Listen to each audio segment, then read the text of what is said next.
Sports മൂവികൾ എന്ന് പറഞ്ഞാൽ നമ്മളെ ഭയങ്കരമായിട്ട് ത്രില്ലടിപ്പിക്കുന്ന മൂവികളായിരിക്കും. അതേപോലെയാണ് റേസിംഗ് മൂവികൾ.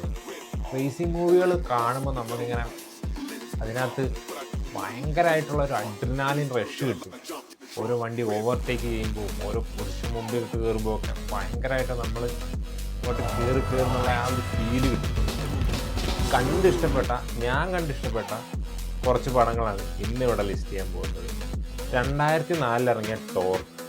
ഇത് ശരിക്കും ഒരു ബൈക്ക് റേസിംഗ് മൂവിയാണ്. നമ്മൾ പണ്ട് കളിച്ച റോഡ് റാഷൊക്കെ ഇല്ല, അതൊക്കെ ഓർമ്മ വരും ഈ ഒരു പടം കാണും. ഇപ്പോൾ കാണുമ്പോൾ കുറേ കോമഡിയൊക്കെ ആയിട്ട് തോന്നും, പക്ഷേ ആ ടൈമിൽ അതിൻ്റെ ഒരു ഇതൊക്കെ നമ്മുടെ ധൂമൊക്കെ ഇല്ല, ധൂമിലൊക്കെ കാണാൻ പറ്റുമായിരുന്നു. ആ പടത്തിൽ നിന്ന് ഇൻസ്പയർ ചെയ്തെടുത്ത ഭാഗങ്ങളൊക്കെ. Death race. ഇത് ശരിക്കും ഒരു റേസിംഗ് മൂവി അല്ല, ഒരു സർവൈവൽ എന്ന് വേണമെങ്കിൽ പറയാം. ഒരു പ്രിസണിൽ നടക്കുന്ന റേസിങ്. അത് ശരിക്കും ഫസ്റ്റ് വിൻ ചെയ്തില്ലെങ്കിൽ അവിടെ മരിച്ചു പോകും. അതിനു വേണ്ടി നടക്കുന്ന ഒരു റേസ്, ഒരു വ്യത്യസ്തമായ ഒരു റേസിംഗ് ആയിരുന്നു ഇതിനകത്തുണ്ടായിരുന്നത്. Fast and furious. കാറുകളും അതിൻ്റെ കുറേ സ്പെക്കും ഡ്രിഫ്റ്റ് ചെയ്യുന്നതും അങ്ങനെ കുറേ സംഭവങ്ങൾ ഒരു വൈൽഡ് ഓഡിയൻസിലേക്ക് എത്തിച്ച പടം എന്ന് വേണമെങ്കിൽ പറയാം ഫാസ്റ്റ് ആൻഡ് ഫ്യൂരിയസിന്. എൻ്റെ ടോക്കിയോ ഡ്രിഫ്റ്റ് ആണെങ്കിലും ഫസ്റ്റ് പടങ്ങളാണെങ്കിലും അതിലെ ഓരോ കാറുകൾ കണ്ടിട്ട് അത് മേടിച്ച് ഭിത്തിയിൽ ഒട്ടിക്കുന്ന ഒരു സംഭവം വരെ ഉണ്ടായിരുന്നു ആ ടൈമിൽ. അത്രയ്ക്ക് ഇൻഫ്ലുവൻസ് ചെയ്തൊരു പടമാണ് ഫാസ്റ്റ് ആൻഡ് ഫ്യൂരിയസ്. 2014 ഇറങ്ങിയ നീഡ് ഫോർ സ്പീഡ്. ഇതൊരു ഗെയിമില്ല, നീഡ് ഫോർ സ്പീഡ്. അതിൻ്റെ ഒരു സിനിമയാണ്, അതിൻ്റെ ഒരു സിനിമ വേർഷനാണിത്. അതിനകത്ത് എടുത്തേക്കുന്ന രീതിയും ക്യാമറയും അതിൻ്റെ വിഷ്വൽസൊക്കെ നല്ല അടിപൊളിയായിട്ടുണ്ടായിരുന്നു. അത്യാവശ്യം നല്ലൊരു റേസിംഗ് മൂവി എന്ന് വേണമെങ്കിൽ പറയാൻ പറ്റുന്ന പടമാണ് നീഡ് ഫോർ സ്പീഡ്. ഗ്രാൻ ടെറിസ്മോ. ഇപ്പം ലാസ്റ്റ് ഇറങ്ങിയതിൽ വെച്ച് നല്ല അടിപൊളി ക്വാളിറ്റി ഉള്ള, ശരിക്കും ഗെയിം കളിക്കുന്നവർക്ക് ഭയങ്കരമായിട്ട് കണക്ട് ചെയ്യാൻ പറ്റുന്നൊരു പടമായിരുന്നു ഗ്രാൻ ടെറിസ്മോ.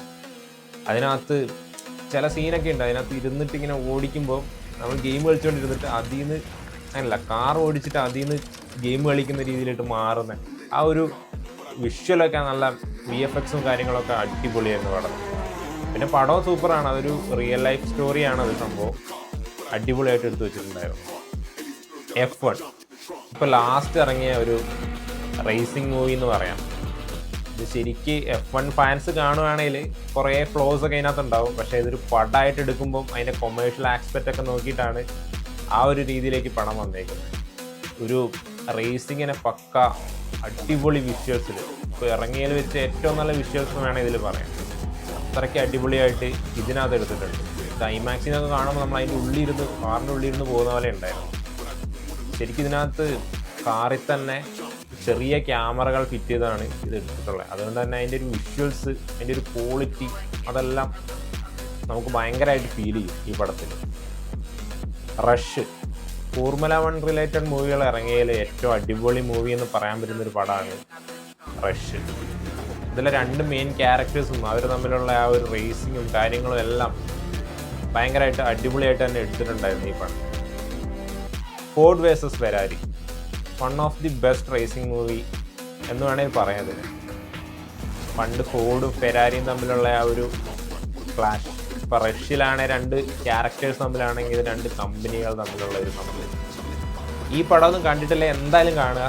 ഇതെല്ലാം തന്നെ അടിപൊളിയായിട്ട് കാർ റേസിങ്ങും ചേസും ഓവർടേക്കിങ്ങും എല്ലാം ഉള്ള കിടിലം പടങ്ങളാണ്.